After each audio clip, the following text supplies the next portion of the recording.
right, J2 fam. I'm your host, Jeremiah. And I'm also Jeremiah. Today we have the privilege to have with us a coach from the Lone Star Conference.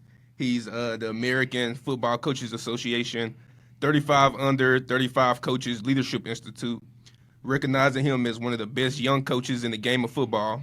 He was the only D2 coach selected to the list that included coaches from Michigan, Texas, Auburn, Tennessee, and NFL's Seattle Seahawks, among others. He was also the 2023 Lone Star Conference Coach of the Year, National Coach of the Year, College Football Network D2 Coach of the Year, All Texas Non-FBS Coach of the Year. Yeah. So welcome to the pod, Coach.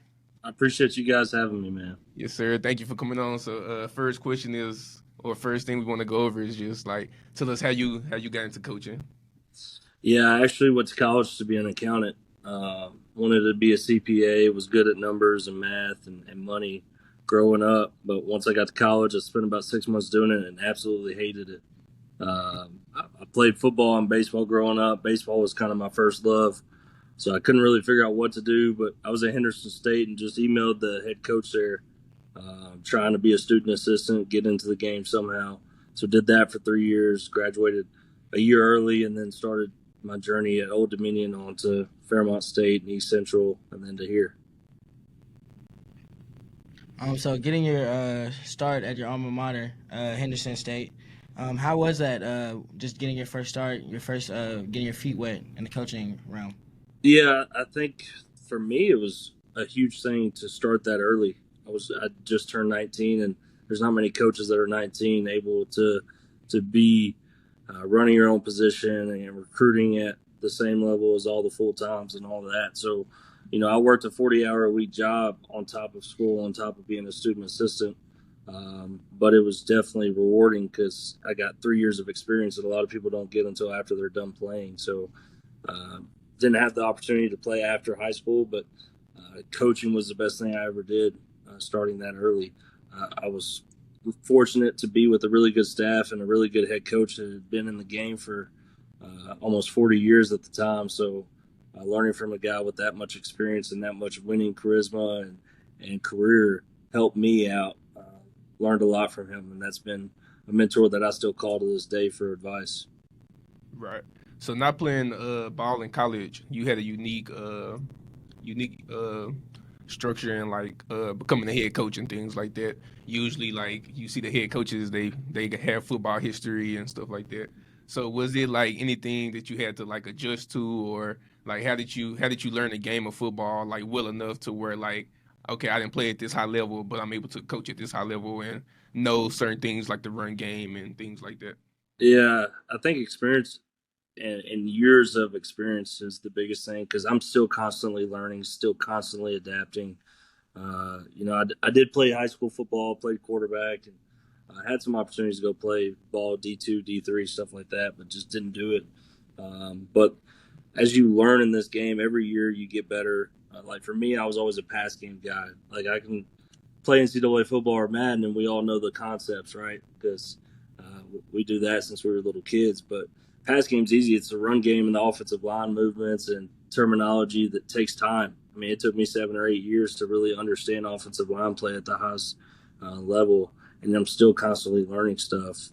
So I try to put myself around a lot of coaches with experience and just feed off of them because I'm constantly adapting, constantly growing just like anybody else.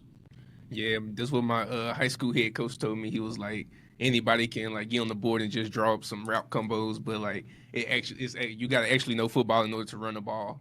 Absolutely. So, shout out to Coach Slaughter. Yeah. Can you just speak to the importance of like not because I myself, obviously everyone plays Madden and thinks that they can do all the pass plays and things like that. And I was talking about it with one of my coaches, how important it is to really dive into O-line play and like the running game. And you were talking about how it took 7 to 8 years. Can you just talk about like what goes into trying to like learn new skills like that as a coach? Yeah, I think, in Madden, everybody runs power and outside zone and inside zone, and that's easy, right? But when you're actually having a game plan it, actually having to call it in the game and understand the differences in 3 down, 4 down, over, under, front, Okie, stack, all that different stuff, it takes time.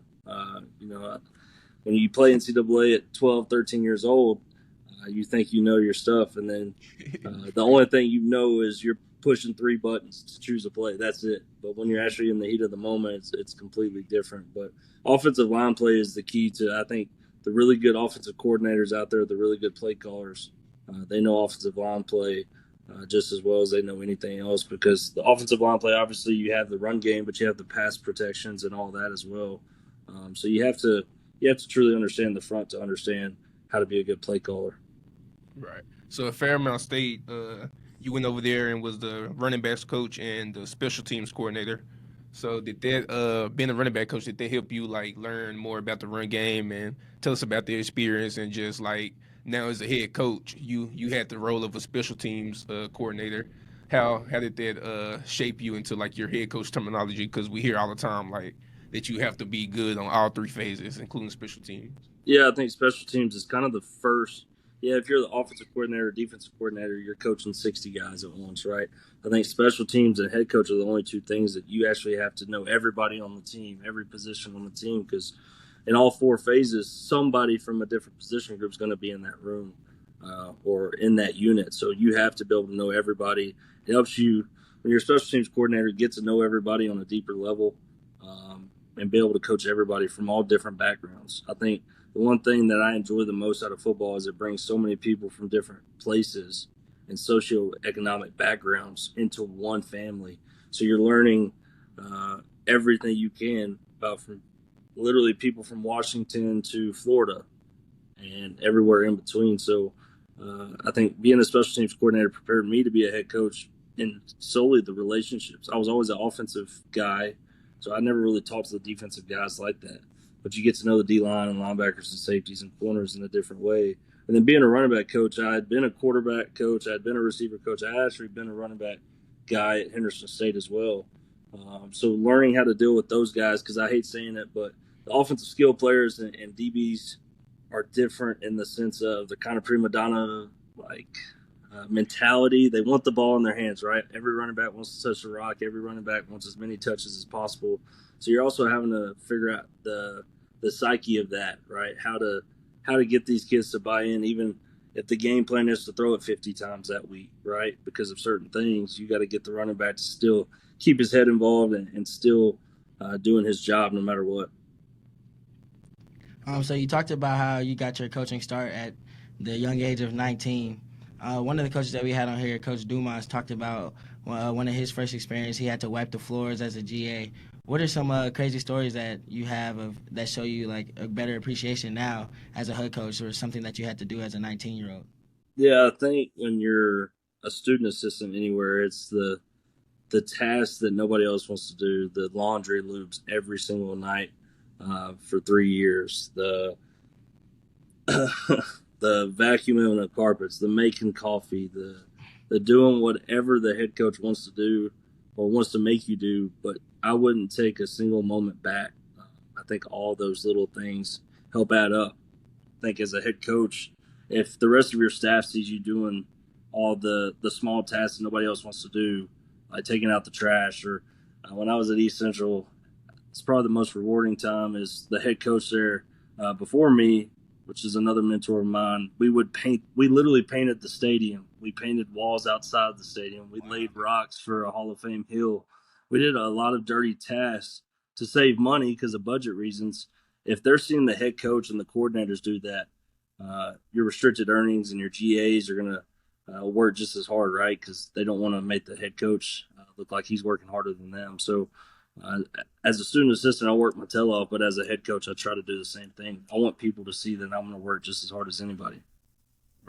So speaking back on when you was talking about the prima donnas and stuff like that, and how everybody want the ball, how do you balance that? Like, because obviously, like you want your dog to want the ball, but you don't want it to get to a point where it's like a selfish point. So how do you balance that of like telling your dogs who want the ball to like, hey, like yeah, you a dog, I want to get you the ball, but also like I gotta like game plan.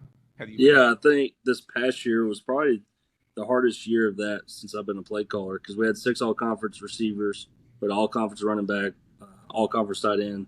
So everybody wanted their touches. So I think the biggest thing is keeping them involved throughout the week of practice, because practice, they have to be able to practice hard for them to play at a high level. So making sure that they're getting their touches in practice. But in a game, my first 10 calls of a game, I'm trying to get the ball to my 5 or 6 top dudes at least once, just to early in the game make them feel, all right, coach is going to give me the rock.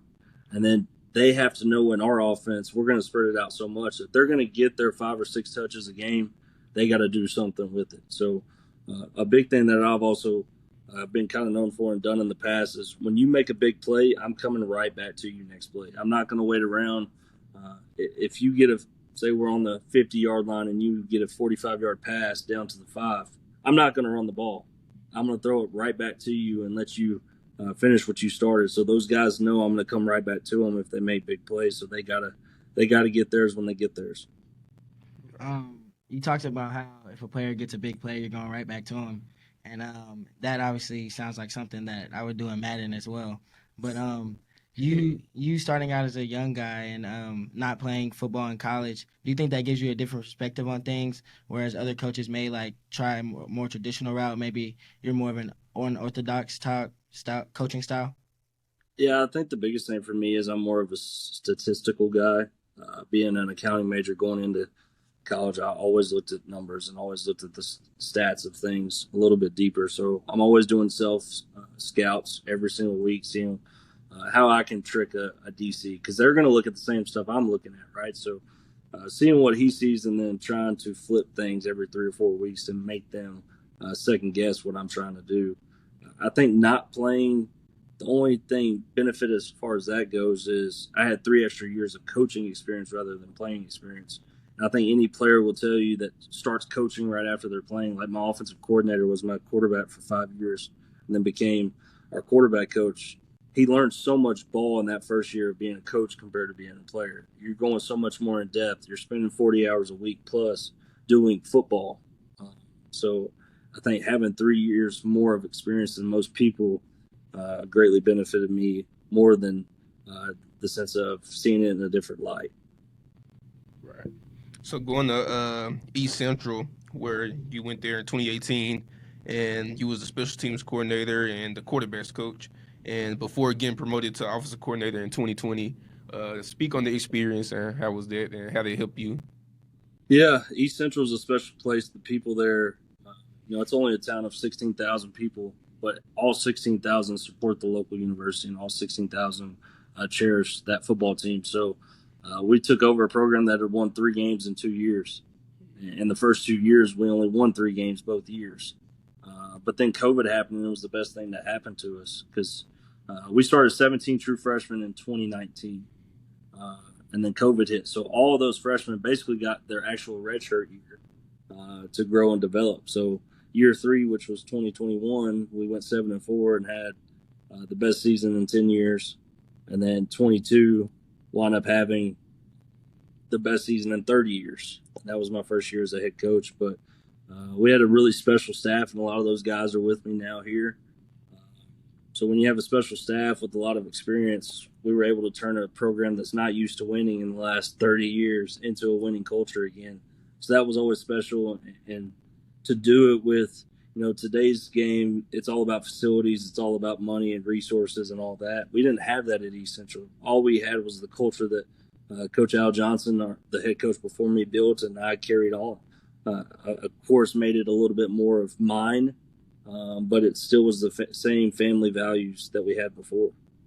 Right. So I got a question. You as an OC calling plays, how do you balance because obviously the first few games you don't want to just bring everything out there and show your hand. So how do you balance keeping some stuff under the table and still being able to compete and win? Yeah, I think for me, the way I am offensively is I do a ton of formations. I'm going to try to do, 25 to 30 different formations a year, but I'm going to run the same 5 or 6 run plays. I'm going to throw the same 12 or 13 concepts. So it looks multiple to a defense. It's not easy to – I think the hardest thing for defenses to do are to align to all those different formations, all right? And when you have that many formations, they're only going to have so many defenses that they're going to check to, all right? So for me, it's more just every week add a motion or add a formation rather than add plays. Yeah, you may have one or two plays that you add week to week, but make a defensive coordinator think, all right, what kind of formation is he going to get in? What personnel is he going to get in? Because we do every personnel known to man. So I'm trying to be as multiple as possible. I don't care who I'm playing week 1, week 2, week 3. My offense is going to be pretty much wide open from game 1 to the last game of the season. My first game here, we played Texas College, and we made headlines that week, scoring 96 points. And all we did was run about 20 different formations in 4 plays. We just wanted to be as multiple as possible and just start off the season with a bang and keep it simple for our guys. But I think last season we literally ran every formation, every play in our playbook week 1 because we had to. You talked about COVID, and usually when we have people on, or like just in general, people always see COVID with such a negative light, and like as if it was taking away time. But in your case, it actually gave you guys time, like you said, with your players. Can you talk about how like using something like that, like COVID, as usually a negative thing, but you guys were able to overcome that adversity and be positive coming out of it? Yeah, a lot of D2 teams didn't play that spring 2020 season. We did. We were able to play Southern Nazarene. We were able to play Tarleton State at Tarleton State when they had just become an FCS program, and we actually beat them at their place April 1st that year.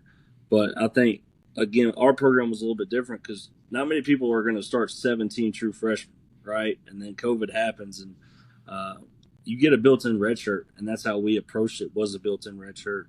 I talked to a lot of coaches, and a lot of the senior-heavy teams or the upper-class teams struggled the next year because a lot of those players either decided to hang it up or they didn't have the same mindset that our guys did that year. Our guys had the mindset of using that as a year to develop and grow and get better. And I think that the culture around the team and the buy-in of those guys is the reason we had success right after that. You talked about beating Tarleton State. Obviously, that's a big accomplishment because they're a D1 school. Can you just talk to like the mindset of you guys going into it, just instilling the belief in your players and how that whole thing took place? Yeah, I mean, we had nothing to lose that week, right? They were number 21 in the country that spring season, so we didn't even have game film of them going into that game, which was kind of crazy. So we literally just said, all right, if they're one high, we're going to throw the football. If they're too high, we're going to run the football. And that was our game plan. We didn't have – I mean, we had all of our formations and our bread and butter plays, but that's how we approached it. And everything was check with me's. We were tempo check with me. Look at the sideline and see the best call we could find. But our guys just had a different mindset than a lot of teams. A lot of teams were just happy to be playing. Our guys were happy to get better as a football team. We knew that game that it would be a tall task, but we didn't care who we were playing, and we just had a different mindset. And that mindset's kind of what I carried into 22, 23 at East Central, and then UTPB to win a conference title here in 23 and last year as well.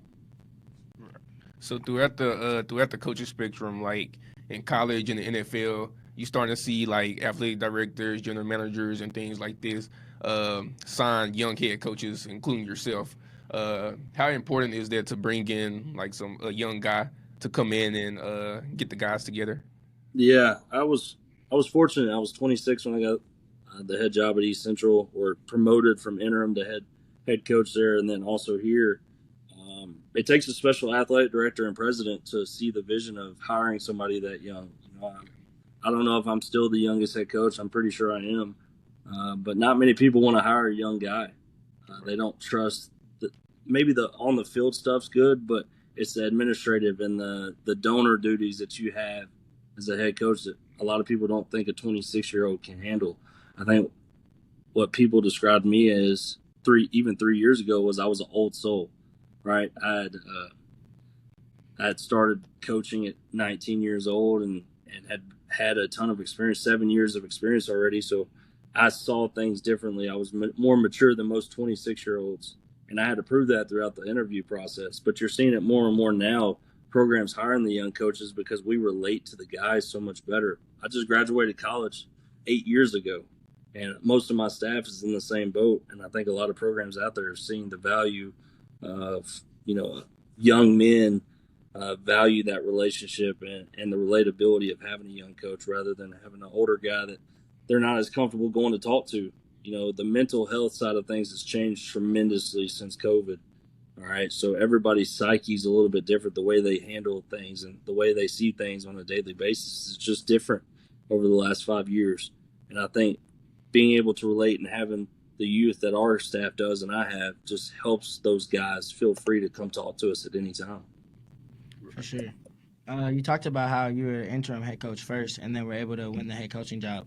Can you just talk about like the experience and the process of convincing them that, because obviously a lot of people want to go outside of the school to find head coaches, but can you talk to the process of convincing them that they had already had what they needed there at the school?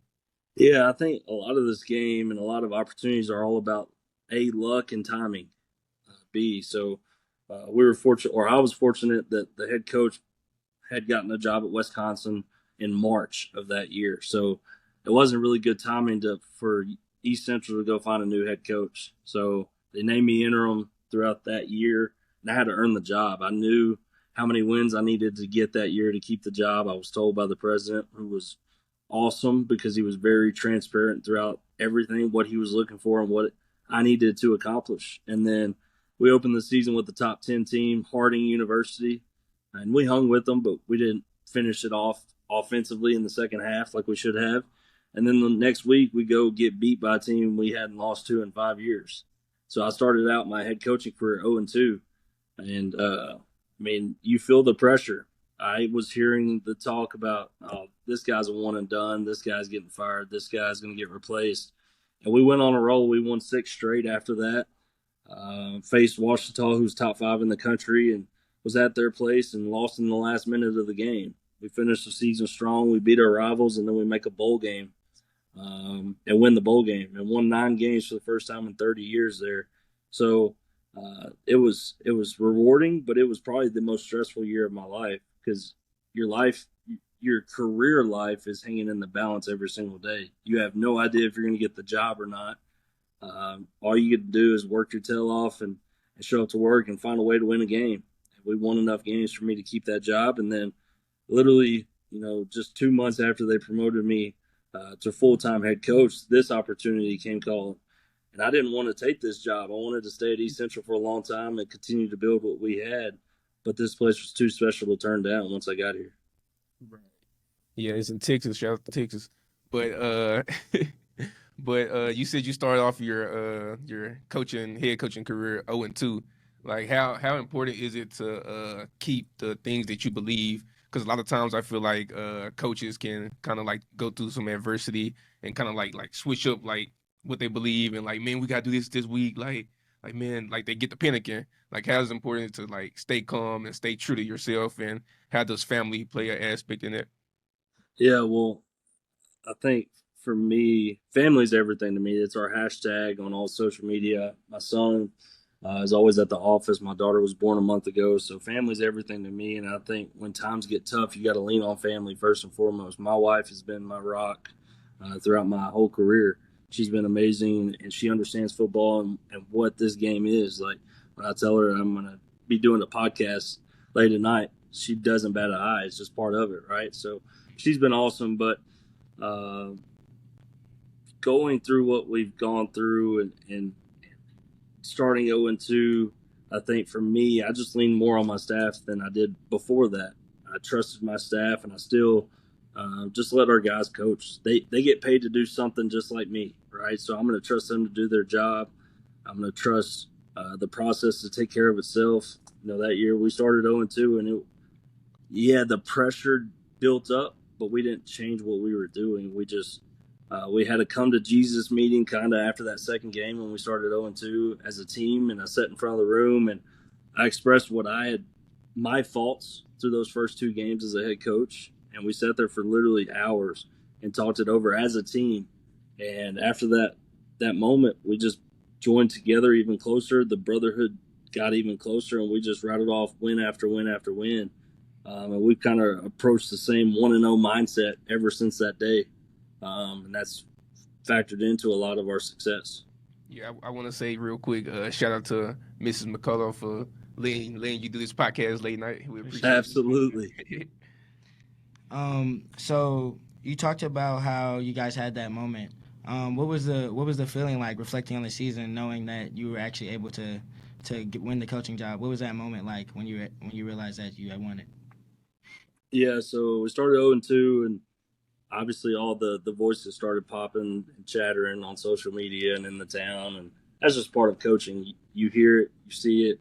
I read the message boards. I'm young, so I'm in tune with all that. So you're seeing all that, and then we rattle off win after win after win, and we get better as the season goes, and we actually got healthier as the season went on. And then the week leading up to the Washita game, going on the road facing a top 5 opponent, the president called me in and said, "Hey, we're taking the interim tag off. You're the head coach." And then we lose that game. So you're like, geez, man, we're 6-2 and we lose that game. So we want to win in the next 3, including the bowl game. But just a feeling of relief. Again, that was the most stressful I've ever been in my career. And then to see us sitting at 6-2, about to face a top 5 team, and then get the job meant everything to me because I loved it there. I really did. And our staff had worked their tails off so much, and our players worked their tails off so much. To see the reward of actually getting named head coach was awesome. Right. So going over to UTPB, when you accepted that job, how hard is it to like balance? Because I know like once you get a job, like all your friends come call and be like, "Hey man, I'm looking for a job. I'm willing to coach anything," type of stuff like that. How hard is it to like make sure that you bring in the right staff, but at the same time keeping those relationships? Yeah, you never want to burn bridges. When I got this job, I opened an invite to the entire staff that was at East Central with me to come with. Everybody, let's just go do this thing in Texas. And, the offensive staff came with me. The defensive staff actually stayed. The DC became the interim head coach, and then he had to earn the job. My DC now actually stayed at East Central. All right, and I hired some guys I'd been friends with in the business for a long time. And it's never easy to build a staff because a lot of times you're hiring guys you've been friends with in the profession but never worked with. So you don't know how their work energy is and how they attack the day. And year one, man, we built the right staff for that situation in that moment. We were able to flip the switch at this program that had never had a winning season and go win a Lone Star Conference championship year one isn't supposed to happen. But hiring a staff is not easy, all right, because you're putting all kinds of pieces into a puzzle that you have no idea if it's going to work or not. And unfortunately, in this profession, you're always going to find yourself losing coaches at the end of the season or having to make changes at the end of the season. And you just try to fix it as you go. There's no perfect solution to this thing. Your first year at UTPB, you had a lot of all conference guys. One of your linebackers won conference defensive player of the year, and then that defense had 28 turnovers, which led the nation in turnover differential. Can you speak to that defense and the impact that they had on your team, and then also the how it takes the stress off the offensive coordinator knowing you have a great defense behind you? Yeah. I've always been a mentality of go as fast as humanly possible, run as many plays as possible. But when you have a defense behind you like that, you can slow the game down. You can allow them to have a break and let them just work. And that first year, the first person that ever contacted me when I got this job was actually that linebacker you just mentioned, Hayden Kelly. He knew before I knew I took the job, which is crazy. Like he knew my name and knew I was taking the job and whatnot. But the work ethic of those guys on defense. When I took this job, they just wanted something to believe in, something to grasp onto, and they did that, and they just ran with it. And our DC that year, Deontay Dean, who's now the DC at Southern Arkansas, did a phenomenal job of getting those guys to buy into what we were doing. The takeaway circuits we were doing every day, the punch out, the interceptions, that was a huge thing that happened to us to get the success that we had was the turnover margin. Our offense took care of the football, and our defense got the ball back for us a lot of times every game. So that was huge, and it all starts with the mentality of the DC. And I thought our DC that year did a really good job with that, and our guys bought into it. And then I actually wound up hiring that linebacker to be our linebackers coach the next year. So it all worked out exactly how it was supposed to. So in your first year as head coach, 2023 at UTPB, you led the Falcons to the first ever Lone Star Conference championship. Talk about that feeling and how how it felt to see that team come together in the first year and get that big accomplishment. Yeah, when I took the job, like I said, UTPB had never had a winning season. They had never won 6 games plus. So my goal coming here, taking this job, was literally just have the first winning season in program history. We start the season beating Texas College and then losing on the road to a really good top 25 team. And we kind of used that to our advantage. Our guys felt like, all right, we can compete with anybody, because they were used to getting their head stomped in oftentimes against teams like that. And then when we keep up with them and we're on the 8-yard line to go win the game, we fall just short. It just gave our team a lot of momentum. And then 2 weeks later, we faced our rivals and beat them in overtime. It was an 18-point comeback in the fourth quarter. We were down by 10 with 2 minutes to go and found a way to win. And the confidence just rose every single week. So finishing that game, or excuse me, the Eastern New Mexico game the week after that, we secured a winning season for the first time ever. And then for me, all the stress went away. Like, I reached my goal. Everything else here is now a bonus. And every single week, the pressure got less and less and less. And we just continue to have more fun every single week. And then you look up and you're in the conference championship last week of the season against Central Washington at home. And we still felt no pressure because we had already accomplished more than anybody ever thought we were. So I wasn't allowing the pressure of a conference championship seep into our team. We were just 1-0 mindset, one rep at a time. And then we find ourselves beating them by 28 to win the conference title and get into the playoffs. And then I did a poor job in the playoffs. I let the pressure kind of build in the locker room into in the playoffs, and that's where I was at fault. And I've learned from that mistake, and it won't happen again. So, again, losing that playoff game gave us a lot of momentum headed into 24 and now, but having the success we did in year one propelled this program forever to be a contending team. You talk about being able to host your first playoff game. What was it like, and what are the lessons that you learned from that game and that experience?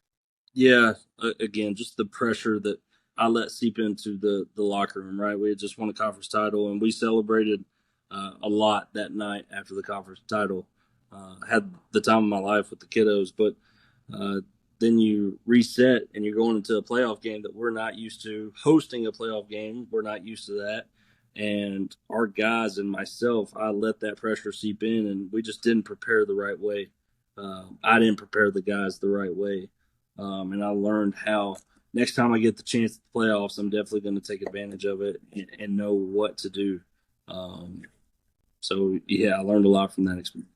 So speak on the atmosphere of the school and the stadium, like the first ever to host it. Like, what was the feeling like throughout that whole week, and like like when the stadium was packed out and stuff like Yeah. that? Yeah, well, we're fortunate enough to have really good venues here. Obviously, we play one game at Ratliff every year, which everybody knows from Friday Night Lights, and then we play the rest of our games in Midland at Astound Broadband Stadium, which seats 16,000 people. So it's a huge stadium here, one of the biggest in D2 football. So for us, we averaged the most fans in our conference last year at 6,300 people. So your home side's full, but the away side's still empty. But the biggest thing for us is the Permian Basin loves football. Everybody knows football is king in Texas.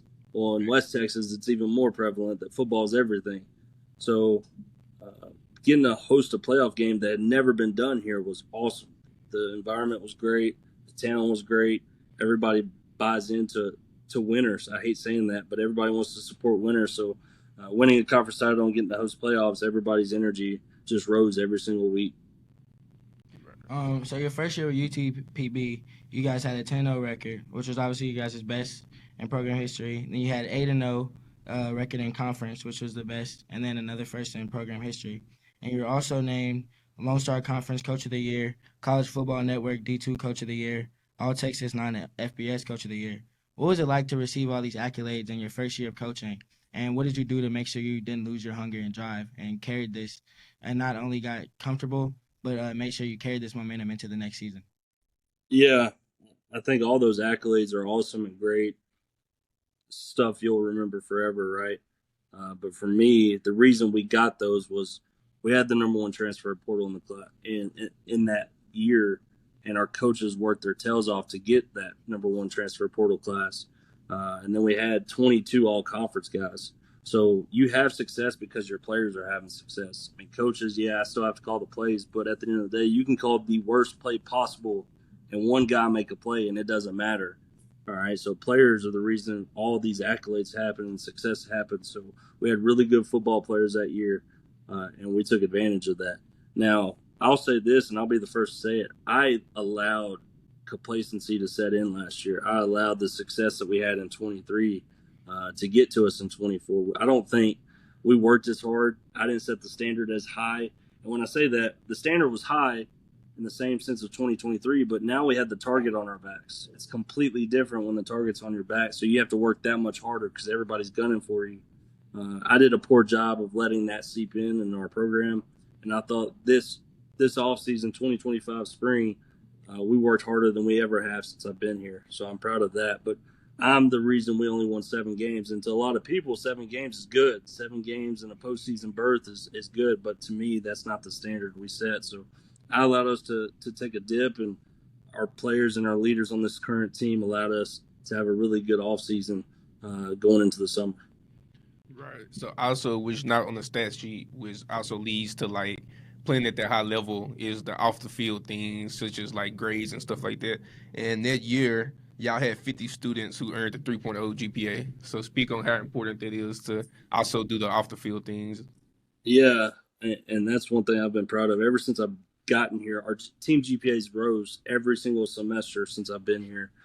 The amount of 3.0s that we've had in our room has gotten better every single year. So in the classroom, our GPA when I took over was a 2.24 team GPA. Last semester, it was a 2.77.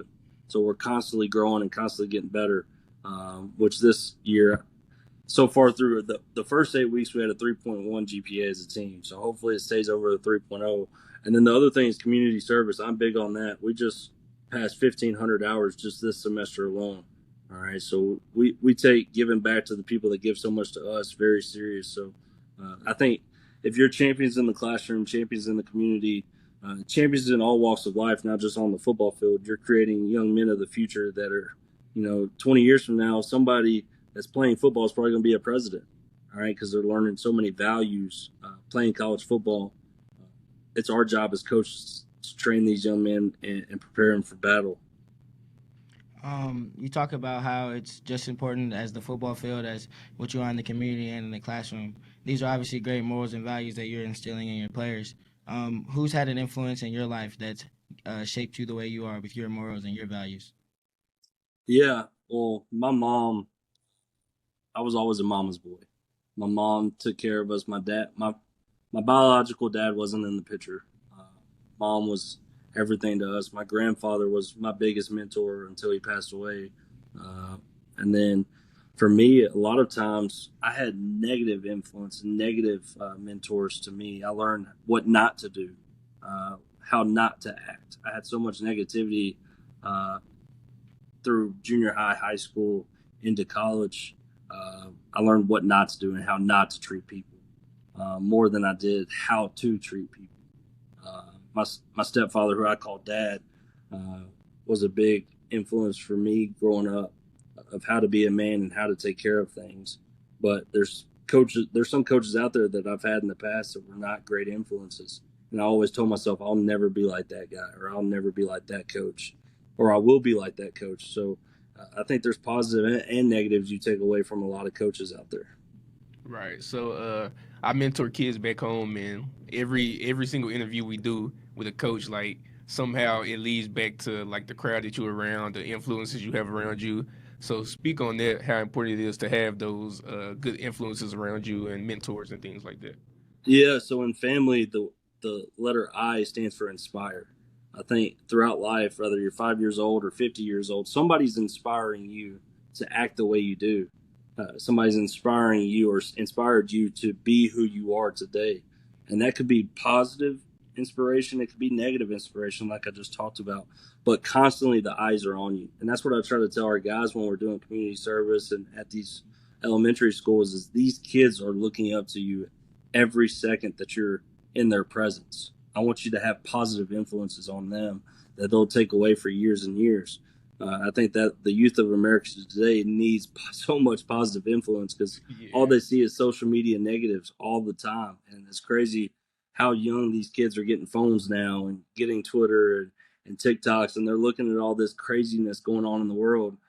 As a football coach, you're just hoping that the 140 guys in your locker room are inspiring positively into the community and into the youth of America.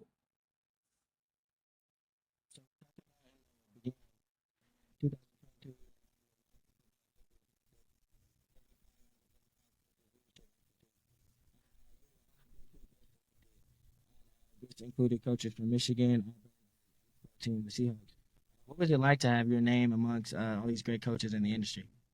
Yeah, I think it's special when you walk into the room and you see all those logos, right? Just like these kids, when those logos step into high schools, and their eyes open a little bit. When you're 26 years old and you're stepping into a room, the only D2 guy with NFL coaches and obviously FBS coaches, your first thought is, wow, I'm actually here.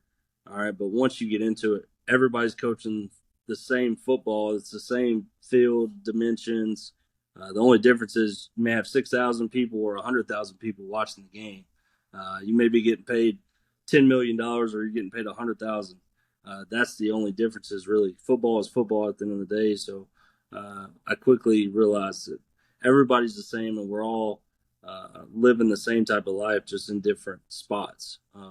But it was definitely very humbling to be in a room like that because you watch these people on Saturdays and Sundays, and then you're actually in the room with them.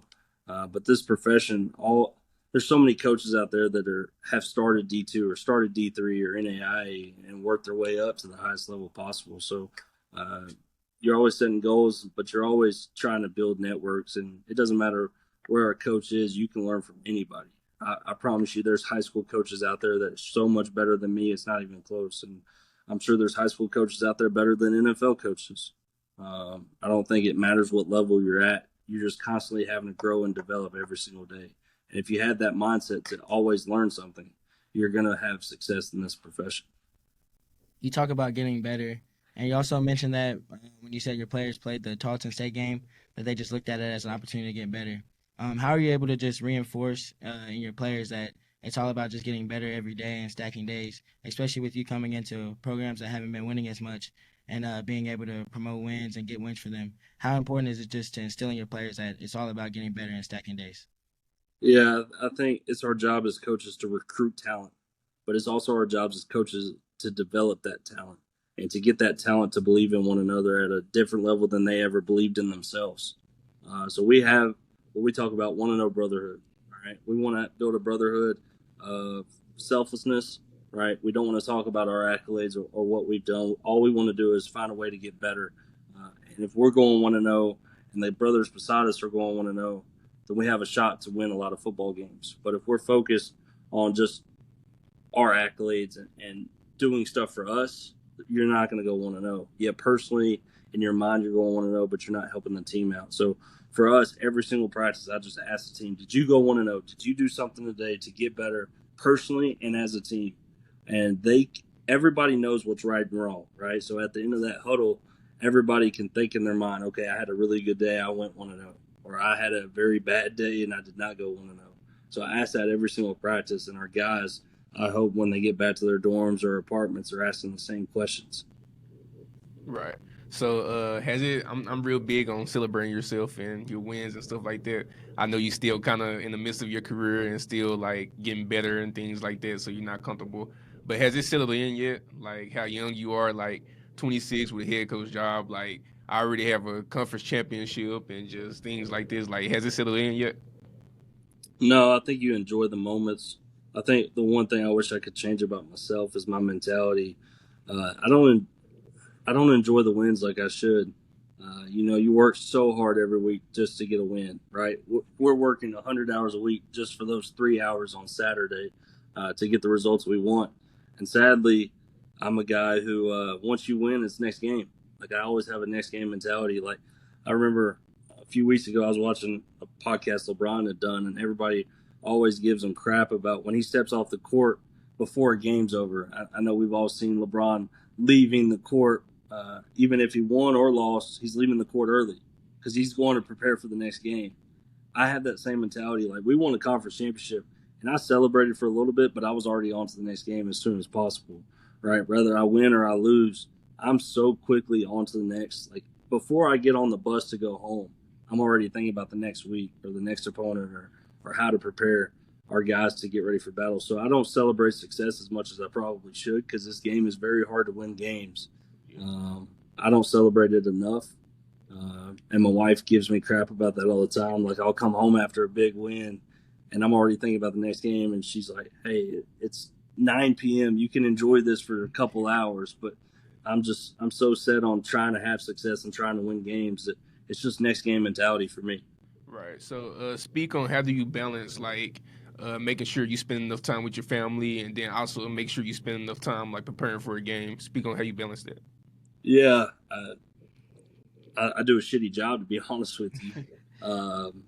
You know, my wife, she's on maternity leave right now, but she's usually up here. She works the front desk. She's an admin assistant here for athletics. And my son's always up here as well. So that's been great to have my son here all the time. And our team loves him like he's their little brother. So they're always taking care of him. And then now I have a daughter in the picture. So family's everything to me. But what I've done a bad job of, and I'll be the first to admit, is it's hard to put this phone down. Like when you get home, it's hard to just lay this thing down because football's turned into a 24/7, 365 days job. You're constantly recruiting, or you're constantly game planning, or you're constantly watching film. The work never stops, and it's hard to have success if you don't work hard, but you do have to find the balance. And I'm still trying to get there every single day, fellas. I promise you. The coach that has figured it out of how to put the phone down when he gets home and still has success on the field, I'd love to meet him so I can pick his brain. It's not easy. I mean, you're still pretty young, so maybe you'll be the one that figures it out. I hope. So you talked about how your first year at UTPB, you guys had the #1 recruiting class. What goes into recruiting and making players believe that you're the coach they need to play for? And then also, can you speak to maybe some challenges that you had convincing a player to come play for a coach who this is his first year at this program? Yeah, for me, it's all about relationships. I know we're in a transfer portal world that's all about NIL and money. At the D2 level, we don't have money like that, guys. We have 36 scholarships that we break up to build a team. So it's still about relationships at the D2 level, even FCS level. It's all about relationships. So we're genuine. We keep it real. I'm going to tell you what you need to hear, not what you want to hear. Everybody wants to hear, like if you're recruiting a receiver, they want to hear, I'm going to get you 100 touches and 15 touchdowns. I ain't going to lie to you. I'm going to give you the opportunity to prove yourself every single day, and I'm going to play the best players that help us win. The rest of it, I don't care. I really don't. As long as we're winning, that's the only thing I care about. So being genuine with these guys and showing them and their families that we care, like we talked about, the GPAs and the community service, we care more about the man than just the player. Yeah, we're going to win a lot of football games and we're going to try to have the accolades at the end of the day, but it's about building the man into a special human being walking the face of the earth after football's done, because at some point we all have to hang it up. So recruiting, again, is all about relationships and genuinity. Like being genuine to these kids is everything. That they can read the BS. Everybody can read the BS. A car salesman's not going to be as successful anymore because they see that crap now. It's still about facilities. It is, and that was a big reason why I came to UTPB. We have top tier facilities for Division II. Even FCS, a lot of those guys don't have what we have. So that was a key point for me coming here. And that's why we've had the transfer portal classes we've had, is they see these facilities and then you throw in the relationships and you throw in the early success that me and my staff's been able to have in our careers. It's just one on top of the other. The puzzle pieces fit perfectly, and we're able to build some guys. Like we signed 3 guys today that all had every D2 in the country and had some FCS offers, but we were able to win the battles on those relationships. This what Brilliant told me when I be calling him. He was like, "Yeah, I see why he know how to win. Like he keep it real with you. Like he don't co-sign nothing or anything like that."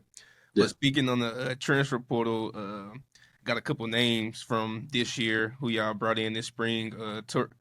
Turbin Elko from Morehead State, Brandon Elko from Morehead State, Cal Lofi from East Texas A&M, Jalen Tillman from Bowling Green, Lane Horick from Texas State, Andre Jones from Coastal Carolina. So all those guys were Division I bounce backs. So how are you able to? Obviously, you're a good recruiter. How are you able to like recruit those guys and recruit those many D1 bounce backs? Because when you look at college football these days, like everybody want to go like D1, like that's the goal. Everybody like D1 or bust. Like, what's your message to that of the players who have that mentality and how you're able to get these guys in? Yeah, I think the first thing we ask as coaches after we call their high school coaches or call a coach we know on the staff that they're leaving, the first thing we're going to ask these kids is, what are you looking for, right? Because all these kids are in the transfer portal for a reason. They're looking for something. Is it more playtime? Is it closer to home? Is it better facilities? Is it this, that, and the third? And their answer is going to tell you a lot. You're able to weed out a lot of guys within that first text message, really. And then we get to know these guys, but the biggest thing is, again, relationships. These kids, all they want to do is feel like somebody cares about them, be at a program that's going to be able to create success for them. And all those guys you just spoke of, some of those guys have been at the D2 level and then transferred up, and now they're transferring back. Some of those guys literally just wanted the opportunity to play more. Some of those guys were at non-scholarship FCS or FCS programs that wanted a scholarship. Some of those guys like Kyle Lofi played a lot of football at Texas A&M Commerce. All he was looking for is a better culture and a better fit for him. A lot of these kids are just looking for the right fit for them. Oftentimes you see these high school kids signing for the glitz and the glamour, the logo or the name, just because that's what they dreamt of. They always dreamt of being a D1 football player. And then when they grow up and they start maturing, they realize all that matters is having fun and enjoying it. Enjoying the success, having a smile on your face is a lot better than just saying I'm a D1 football player and I'm not touching the field or I'm not seeing the field. So it's just giving them something to believe in and giving them hope of, all right, this place is a better home for me. This place is a family to me. Again, the genuality is everything. Right. So staying on the transfer portal topic, you stated on one of the podcasts you was on, you stated you took a transfer portal quarterback through a process like a job interview to see if it was the right fit. How important was that because obviously like you don't want to bring in the transfer portal guy to come in and like mess up the whole culture and what you've been building. So how important was that for you to like take him through that process? Yeah, quarterback is the most important position in football. We all know that. If you have a good quarterback, you got a chance. If you have a bad quarterback, you ain't got no chance. It doesn't matter what you do. Look at the NFL games today. Those that have the top tier quarterbacks are always going to have a chance, right? No matter what their defense is or whatnot. But for me, I said in that podcast, it was like an interview. We literally set the kid down at the head of the table. We had all 10 staff members. We had 6 of our leadership guys at the end of the table. And all 16 of us interviewed him like it was for the biggest job he'd ever had. I literally brought up a picture from Facebook that he posted at a party and said, are you a big partier?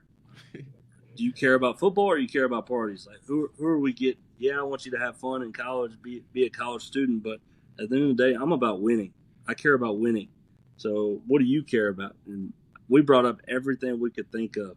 And he hit it out of the park, and he's currently fighting for a starting job here. But, yeah, I don't take the portal lightly. I think the one thing that ticks me off the most nowadays is nobody calls about kids. Nobody calls their former programs about kids. Like Braylon Stewart, I talked to coaches there and asked them, how's this kid? And all those kids you just mentioned about those D1 spots, I called their coaches at their former schools and asked them, how is he? What kind of person is he? What kind of player is he? How hard does he work? I've seen so many kids come to UTPB that just weren't good enough to play quite yet, needed some time to develop, that went on elsewhere. And they're getting offers, and you're like, how did you get an offer? your coach didn't call about us. They didn't ask. Like, I've had a couple kids either not be eligible or have injuries that get big time offers, and you're like, I could have saved you a lot of trouble if you just asked. But I think that's what our staff's done a really good job of, is we do our homework, we ask, and that's why we're having these successful portal classes, because we're asking the questions that a lot of coaches don't ask. Right. And it also speaks on the success y'all having as well. I mean, like, I heard a quote from somebody that said, like, you don't be a pro by, well, it's actually from the head coach at SBU here, the new head coach, Coach Henson, and he said you don't get pro and then start acting pro, like you already pro now. So like, that's huge that y'all do that. Absolutely. So you've obviously recruited a lot of players. What are some of the core things that you're looking for in a player when you're recruiting? Not just obviously a good ball player, but like other things like that. I think the craziest question that I have to ask now that 10 years ago I wouldn't have imagined asking is, do you love football? There's a lot of kids that say they like football, but they don't love it. They won't do whatever it takes to be successful. They won't go to class at the highest level because they know that's their ticket to playing football. There's a lot of people that just don't love the game like they used to. They're playing it because they're good at it. They're playing it because their mama or daddy wants them to play it. They're playing it for the wrong reason. So we ask that question a lot, is, do you love football? Because people that love football will do whatever it takes to have success. The other thing we ask is, what's your why? Everybody has a why, and as you go through the course of your life, your why changes. Like 8 years ago, my why was I just wanted to have a successful career, right? My why now is I have a family to provide for. I have a family that I want to make proud every single day. So if your why is big enough, adversity is one thing in life that we know for a fact is going to happen on a weekly basis. We are going to face adversity all the time. The one thing that gets us through adversity when times hit the hardest is our why. If our why is big enough, no matter what adversity hits, we're going to find a way to fight through it. And that's what I want to get to these kids and ask these kids is, what's your why? Because when adversity hits, we've had plenty of times where we started games bad or we were down big at half, and you got to fight and claw your way back. If you got a team full of guys who are going to point fingers and their why's not aligned properly or they don't love football, you ain't winning those games, and you're not going to have success.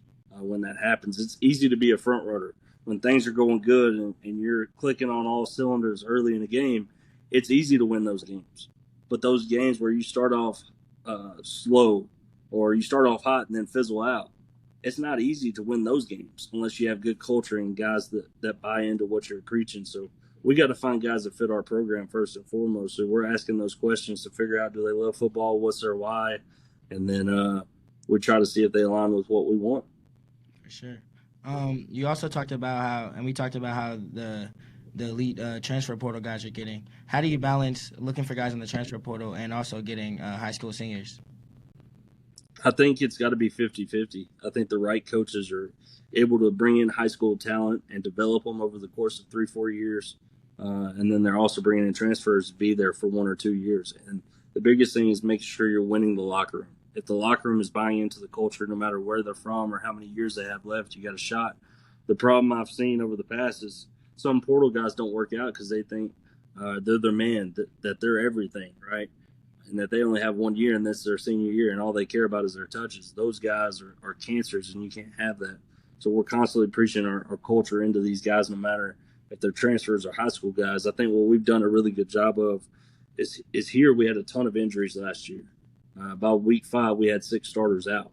Our quarterback broke his leg, and we started a true freshman quarterback after that. We started 7 true freshmen throughout the offense, defense, and special teams. And you're able to grow and develop so much in that light. And all those guys are still here constantly developing. We've had a lot of success. If you look at our 2 deep, I guarantee you truly half of it is high school talent that we recruited and developed here, and half of it's transfer portal. And I think that's the happy balance you have to have. There are some programs out there that are able to do 90% high school and then just get the 10% transfer portal. But what's starting to happen is the moment somebody has a good season, they're going to bounce and go higher, because that's what everybody wants to do. Is everybody wants to be a D1 football player, which is fine. I understand that. All right. So the moment they have the opportunity to do it, they're going to do it. Unless your culture is really, really good. Like we have several guys on our football team that have been D1s trying to poach them and offer them a lot of money to leave. And these kids buy into our culture and they don't want to leave. Now we have had guys go make some good money transferring up, but that's not everybody's story. Yeah, speaking on the high school recruitment, still, we talked about the transfer portal, and I really want the high school recruits to hear this because we know it's programs out there that straight like only bringing in like maybe 5 high school guys, but you're a program that believe in recruiting high school still, and you stated on that podcast on that same podcast, you said we will continue to sign 30 to 35 guys from the state of Texas, and so how important is that to continue to bring in them high schools to make sure that you're developing something and not just like sending guys out every. Yeah, for 3 years now, we've signed 110 total high school kids, 109 from the state of Texas. Uh, this year alone, we signed 34 Texas high school kids, and then we have 12 walk-ons that are joining us from the state of Texas. We're constantly going to try to develop high school talent. Yeah, we're going to take our 10 to 15 transfers for key pieces and key holes that we have to plug, but at the end of the day, we want to believe in the development of the high school kids. Now, I'm going to tell high school kids this: a lot of coaches, like you said, are straight 5 guys high school, and then the rest are going to be portal. Hey, in the state of Texas, there was an FBS program 3 years ago that literally went 100% transfer portal. Now, it was a season where he had to win, and he didn't win. Uh, and the new coach is doing a phenomenal job of balancing it up there and going 50-50 high school and transfer portal. But the good coaches, they understand the balance of the two, that you have to have it. Nobody can be extremely successful doing one or the other only. You have to be able to do both.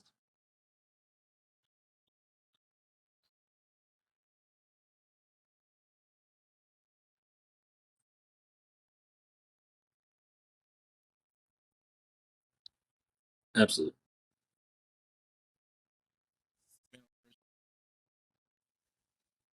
Oh man, we're talking just football. All right. Obviously, Nick Saban is everybody's number one thing that they're going to say. Right. NFL, you're going to say Bill Belichick, who's now at North Carolina, which is crazy to think about. Um, uh, you can put a lot of old time coaches in there. Bo Schemblucher at Michigan. You can put Lou Holtz. You can put a lot of those different guys. You know, for me growing up, it was Nick Saban. It was Bill Belichick. Uh, man, I'm actually gonna go more newer. I think Tony Annese at Ferris State. What he's done, he's had plenty of opportunities to move up to different levels, but he continues to win at Ferris State. And he just constantly adapts. It doesn't matter what changes in the rules of football or in the world of football. He just continues to win. So, to me, I look up to Tony Annese a lot at Ferris State. He'd be one of them. That's pretty special. Uh, man, I don't know. I got a lot of respect for some of these newer coaches. As far as Mount Rushmore, it's hard to do, but I like Marcus Freeman a lot and what he's doing at Notre Dame. I'm not saying he's one of the all-time greats, but just a guy I respect in the game right now with what he's doing. Uh, you know, Franklin at Penn State. There's so many good coaches out there that you have to respect. I can't just put a Mount Rushmore up there. Besides Nick Saban and Bill Belichick, it's hard to do.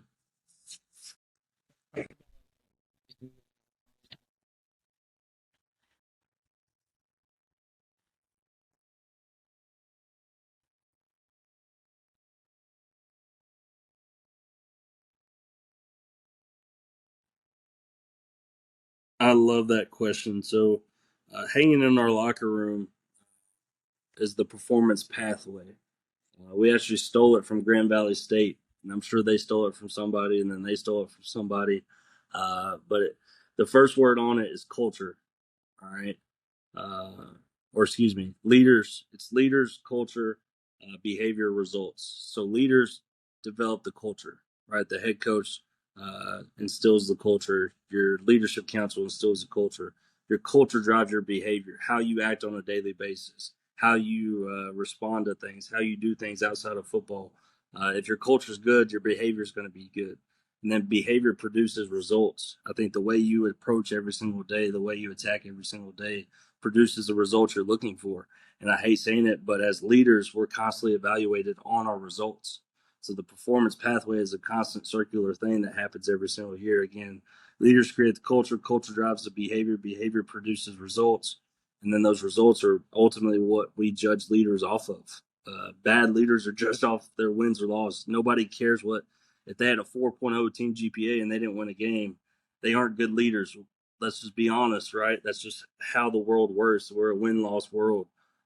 So to me, I think culture fuels the winning. And then as you're winning, it continues to make your culture that much better because it's easier to get kids to believe in your culture if you're winning at a high level.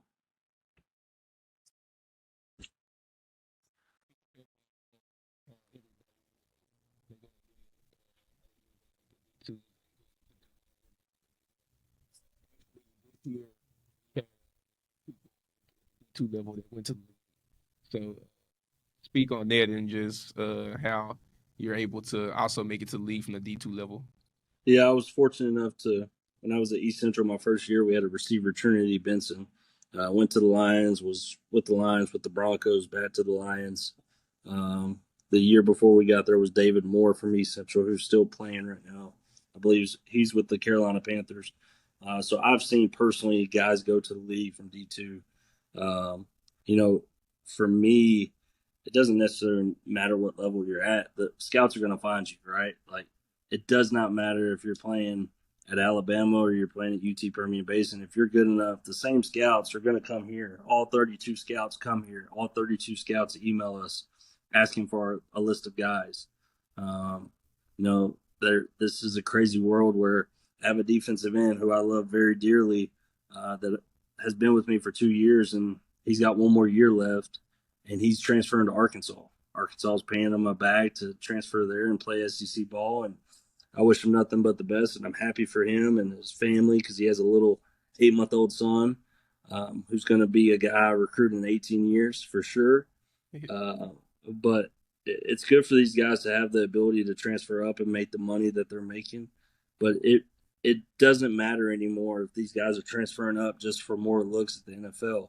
The NFL is constantly looking at all levels. I think 33 players or 35 D2 players got minicamp invites this year alone. There was 82 D2 players in the NFL last year alone. So, again, it doesn't matter the level. They're going to find you. Whether it's FBS, FCS, D2, D3, you know, the starting center or guard for the Broncos is a D3 player, right? That's just if you can play in ball, you can play in ball. It doesn't matter.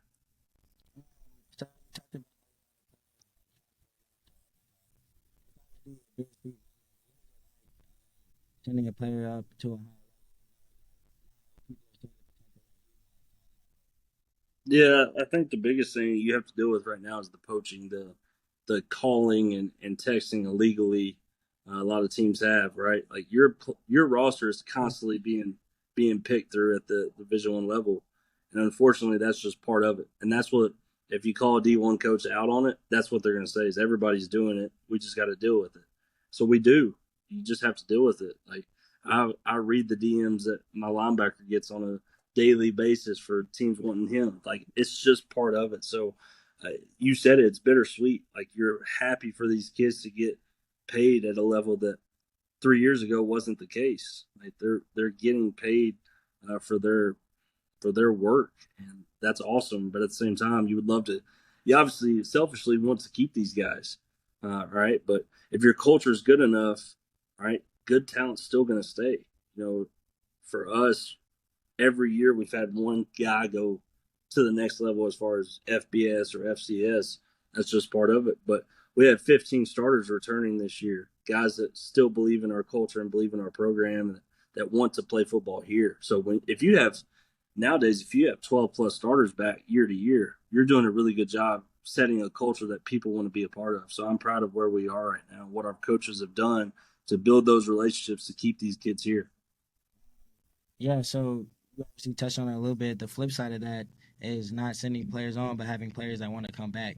What is that? What's that feeling like knowing that you're building a culture where players don't want to leave, they want to come back and keep growing it? Yeah, that just tells me that our staff's doing things right. Our culture's where it needs to be. We're doing things right. I'm doing things right. We had a kid literally 2 hours ago in my office. Um, he had 5 FBS offers and probably 10, 15 FCS offers. He hit the portal to see what he would get. And for him, he just wanted to be somewhere that he was cared about and the staff loved. He's coming back here. He just withdrew his name from the portal, and he could have gotten $50,000 at the next level. But for him, he just wants to be comfortable and be happy and enjoy life. And he knows he's a guy here. He knows he can be a dude that has 40, 50 snaps a game where nothing's guaranteed at the next level. So, that just tells me we're right where we need to be culture-wise. And I hope those that are in the transfer portal or those high school kids still looking for homes, they see this podcast and they see culture still matters at a lot of places. It's not just about getting the best talent and every year just growing a transfer portal tree. No, we're still building something right here. Right. So speaking on freshmen, what advice would you give to your incoming freshman class coming in and just any freshmen and seniors getting recruited for the next class? Yeah, I always have a meeting right after our first team meeting where it's just freshmen, and I keep it real with them. Your freshman year is the hardest year of your life. It's the first time you're away from mom and dad. It's the first time mom and dad ain't cooking dinner every single night. First time that you are living on your own and you don't have a bedtime or you don't have a curfew or you don't have this or that. Like, you're making decisions on a daily basis that you never have in your life. And you're going to mess up. You're going to have days where you do something wrong, and that's okay. And it's part of learning and growing and part of the human nature. But if you can get through freshman year and learn from all those mistakes that you may make, the rest of your life will be easy. Like, you'll never be on your own for the first time again. That's why freshman year is so hard.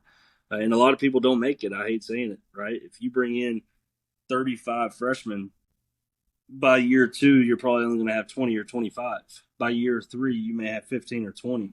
And in this transfer portal, there's sometimes you only have a senior class of 10 to 15 because that's just how it goes. People start giving up, whether it's at this program or any program out there.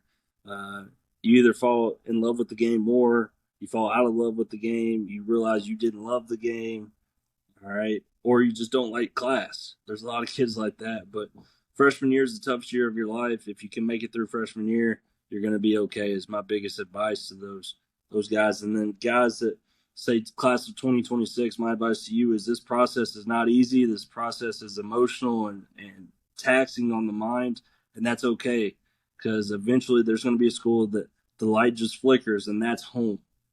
And I hope that people choose a home that fits what they need. It's the right fit for them, not the right fit for their parents, or not the right fit because of the logos or the glitz and the glamour. I hope they're making the right fit for the right reasons so they have success on and off the field. And if you do make a wrong decision, it's okay. You can fix it now in the transfer portal. But it's a lot easier if you go to the right place for the right reasons and stay there all 5 years and graduate. So obviously you're still a young coach, but what's some advice that you can give to young coaches, not only just getting their feet wet in the coaching business, or also coaches going through adversity at a young age? Yeah, I actually have the fortunate pleasure to have 3 student assistants with me right now. One, my first semester here, was a quarterback, actually won our spring game MVP. And then the next day I told him, you're probably never going to play here, so you might want to be a coach. Like, I just keep it real with him. And he's been one of the best student assistants ever. Like, he realized, like, I'm not going to play here. I'm not good enough. I want to coach. Let's do it. And he ran with it, and he works his tail off every single day. And the biggest thing is no task is too big. No task is too small. It doesn't matter what your title is or how much money you make. As long as you're doing your job at a high level and doing things before I even have to say something, you're gonna have success in this profession. I say this all the time because people told me this. Those that stay broke the longest have the most success. I think they're the hungriest and they work the hardest, and they don't give up because they see the light at the end of the tunnel. Those that are fortunate enough to have a lot of success early in their career sometimes lose sight of what got them there or what they're looking for or what it takes to be successful. All right. But those that are hungry are always trying to get better. And that's what I tell these young guys. To recommend a coach start at a young age like 19? I'll say this, and that's what I told my student assistant. If you want to be a college coach or you want to be a high school coach and you don't play football at a high level or you're not going to be a starter or you're not going to be a contributor, what are you doing? Like, just hang the cleats up and grab a whistle and let's go to work. Like, start on your career early. If you have the opportunity to, do it. Like, everybody dreams of playing college football, and that's great. All right. But at some point, you got to realize either I'm a good football player and I can contribute at a high level, or I'm just an average football player that's playing this just because I love it. But if you want to be a coach, you might as well start doing it. Yeah, that is big. Yeah. Don't wait. Spoken earlier, it's a question we asked every coach that's on here. We spoke on Texas earlier, and I mean, we all know when SMU started recruiting in the backyard, they actually started winning. No pun intended. What's the best football state to recruit from? I think the most ready football state, like out of high school, is always going to be Texas. I think high school coaches, high school programs always have the most resources. So these kids' development in 9th, 10th, 11th grade is always greater than these other states just because people pour more money into Texas. But I will say this, I think there's just as much talent in Georgia and Florida. And when those kids get to college, their ceiling is higher, all right, because they didn't have the same resources as these Texas kids. They're also a lot of times just as hungry, if not hungrier, because now they do have the nice stuff. Now they do have the resources. Now they do see, hey, I can get that much better. Where a lot of Texas high school programs have, I hate saying it, better facilities than a lot of D2 FCS programs. They have just as many coaches, if not more, at their disposal to help them develop. All right. So they've been handed a lot of stuff in their lives. So a lot of high school players in Texas are really ready to go. That's why you're able to, in Texas, like we did, start 7 true freshmen and not miss a whole lot because these kids are so college ready. Where if you have a 5th-year Florida kid, he may be crazy uber talented. Like if you watch the development of guys like Travis Hunter, right? Guys from Florida, they just got better and better and better. They were good football players because of genetics. But as you develop and as you grow and as you get in the weight room, you become a better football player. Right. So I got one more. With you being in Texas, what's your favorite school to go to and recruit from? As far as high school goes? Yes, sir. I mean, everybody hears about South Lake Carroll, Westlake, Allen, and all that. That's great. There's good football players there, right? And every college coach in America is recruiting those schools. I like the inner city Dallas, Houston kids. I like the SOC kids, the DeSoto kids, the kids who don't come from as much. Man, they're so much more hungrier and so much more eager to develop and grow. And they love the game for the right reasons, that's for sure. Not taking anything away from those other programs. We signed a Westlake kid this year that I can't wait to get here because I know he's going to be a very good football player. But we also have like 6 DeSoto kids on our team that all love football, that all cherish every single moment that they get to step on that field. Those are the kids I'd love to go to battle with every day. So we obviously talked about Texas. Are there any? Do you have any stories of players you recruited from a place that you just would never think about football for, or usually think about football for, that ended up being a really good story that you developed and became a good player? I'll just say the one that comes to mind easily is my offensive coordinator now. Was my starting quarterback at East Central for 5 years. He's actually from Wink, Texas, which is about an hour from UTPB. His junior year, he transferred to Needville down in Houston. He played his junior, senior year there. I just ran across him on Twitter. Truth be told, 2 weeks before signing day, I got him on a visit. He committed and signed, and then he became a 5-year starter for me. And it was crazy because we were obviously at East Central heading into his senior year. I get the job here, and he's got family an hour away. Like, it was a perfect setup for him to finish his senior year back in Texas, by family. His parents moved back to Texas, or excuse me, back to Wink rather than Houston. So that story, I mean, nobody know. I'm sure y'all don't know what Needville, Texas is. Y'all don't know what Wink, Texas is. You see smaller cities outside of bigger metropolitan areas that nobody hears about. Now he's the youngest offensive coordinator in the country. Right. That's pretty special. Yeah. Well, Coach, we ain't gonna hog you from your family too long. We appreciate you for coming on. Got a lot of good info here and a lot of good stuff for recruits and things like that. So and I appreciate y'all putting on this podcast, man. There's not enough light shined on D2 football, D3, whatever you want to talk about. That's not FBS or FCS. I appreciate you guys shining light on D2 programs and D2 players.